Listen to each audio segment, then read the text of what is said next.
Hello, Dennis. How are you? Hey, G, I'm fine, and you? Very good. Thank you. So, thank you for coming today. Yeah. And to start, you've been on the road for a long time. Tell us, how did it all start? I was playing as a DJ, really back in the days. I was on my first Psytrance party, I don't know, like 15, 16 years ago, and started to play as a DJ and stuff. But the problem is nobody booked me.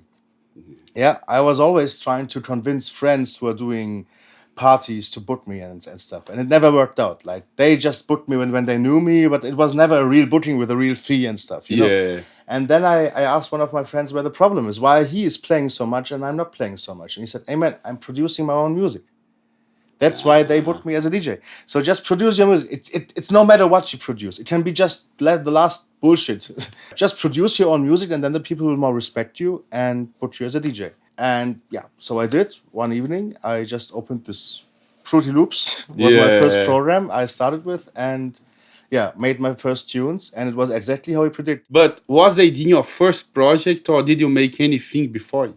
Day.Din was actually my first project, but back in the days, I had also a kind of producer collective with two other friends of mine, where I started with Day.Din, but then after 1-2 years, I focused more into this collective side project that I had. And yeah, we called it Xenical. We had an entire live act together. Yeah. We even released music under Xenical also, but yeah, one of our partners started to make programming jobs and stuff and was more focused into that and felt more drawn to other things than music and to artists. And then yeah, it was more like this. So we had less and less time to play together, to produce together. And yeah, after a while I saw that I cannot go further with this when I always have to wait until my partners have time to That's not produce good. and stuff. And then I thought it's just better if I just go my own way and focus on more my own productions. But when was the breaking point of your career? The time that you said, now that's what I'm going to do, and I'm going to do the Day.Din project and focus on it. I used to work in a theater. Yeah. One of my best friends just gave me this job, and I grew more and more into this theater life and this job thing. And then all of a sudden it was not even a clear job offer. It was more like a fictive thing. Like we had one guy who was supposed to leave, and my friend was supposed to maybe get his job. And all of a sudden it looked like, and when maybe 1 or 2 years, there could be another job as a sound technician free. And they know me for years, and I grew more into this family. So I thought myself, maybe they could ask me if I want to make this job. And then I thought, I was preparing myself for this question, like, what should I do now? What if they one day ask me? I don't have any education. I never went to university, nothing. It could be the chance of my life to get a real job as a sound technician without visiting any education like this, or I started in education there or whatever. So I was then considering, what should I do now? Should I work more as in a theater, or should I more focus? And then I took the decision of the Music. yeah. Oh, Exactly. thanks God. I heard that you play piano very, very well. Are you a trained musician? Actually not. My parents forced me to go to the piano school, Yeah. like almost every parent, I guess, and you just go there even though you don't like it. And then I played the organ for maybe, as I was 6 years old, for 5 or 10 years, maybe like this. Yeah. And then I stopped because it was totally annoying. And then I teach myself the piano years later. That's cool. Yeah. But always teaching myself. I rarely went to school to learn. And from all the tracks that you've produced, can you pick one as a favorite? Yes, actually, plenty of tracks of my third studio album, Think Yourself. There were way more tracks that I liked. Shadow of a Smile, for example. Yes, I love this track. Thank you. And Think Yourself was also one of the tracks. Dom Digga. Yeah. I still like to listen nowadays, yeah, but there are still also successful tracks that I like. But always when I used to like one of my tracks, it never got successful.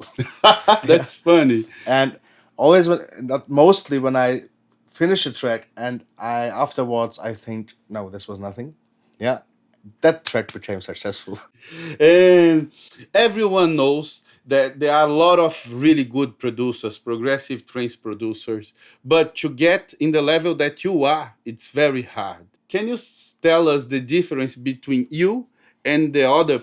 That's a quite hard question because I can never judge on my music, and I can never say that my music is better than like yours. It's never like this. I'm full of doubts about my own skills every day, and I never finish a track and say, boy, what a fucking killer track I made. Yeah. And that's why I can just hardly say if I'm better than other people. Yeah. I can just tell you who I think is better than me and why I think he is better than me.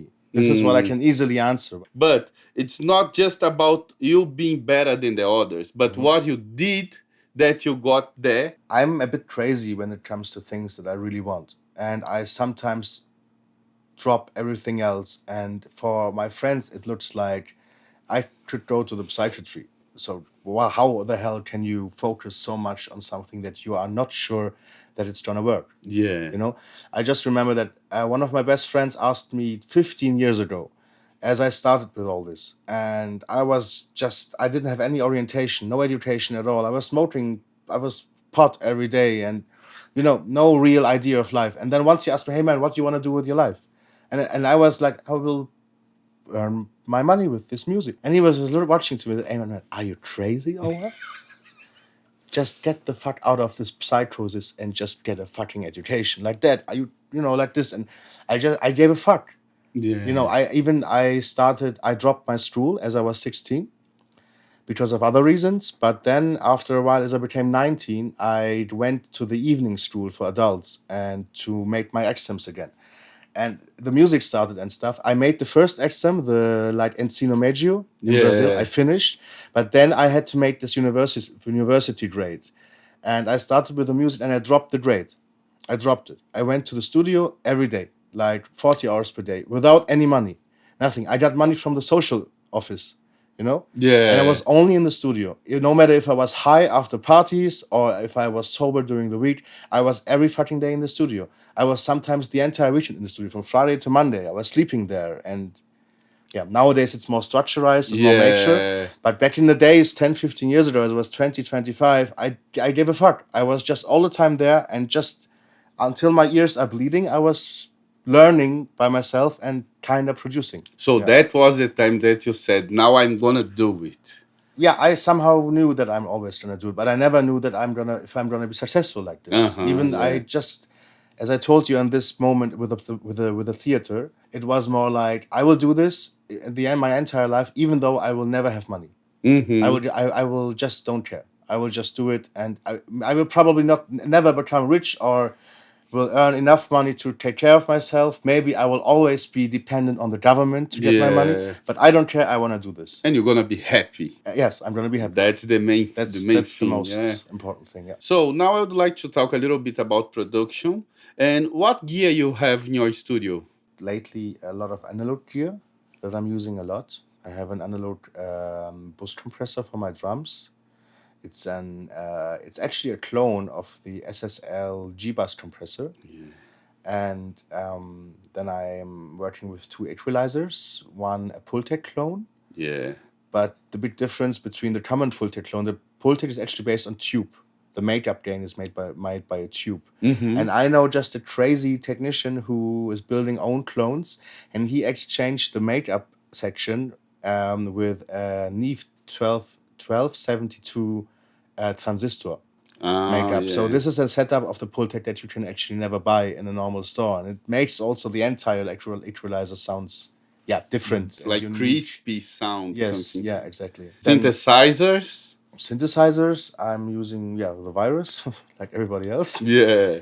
The Moog Voyager, I which love it. I had the most difficult relationship to. Sometimes I love it, sometimes I hate it. Yeah, it's like I have with Virus, it's too hard to work with because it's not analog, it's not digital, and you have a lot of I had a lot of problems with it. Everybody has. Yeah. Especially when I use the total integration. Yeah. Then it just fucks up all the time. And which software do you use? I worked with every kind of sequencer almost. I started with Fruity Loops, then I switched to Cubase, then I switched to Logic, then I switched to Logic in Ableton, then I switched to Cubase in Ableton and Rewire mode, and now I'm mainly arranging in Cubase, but sometimes I switch to Logic still to use the instruments and the effects and also the huge sound library. Now Yeah. nowadays I'm always between. I'm mainly arranging in Cubase, but I for songwriting and idea finding, I mostly also go back to Logic. And how long do you take to finish a track? That's a funny question. Well, normally I would say like 2 months, but it's more like my daily job in the studio is not to produce. It's more like to find ideas or to find. Sometimes I'm looking 2 weeks for just for a snare drum. Yeah, like that, or for a nice kick bass line combination. I'm just sometimes for months looking for it.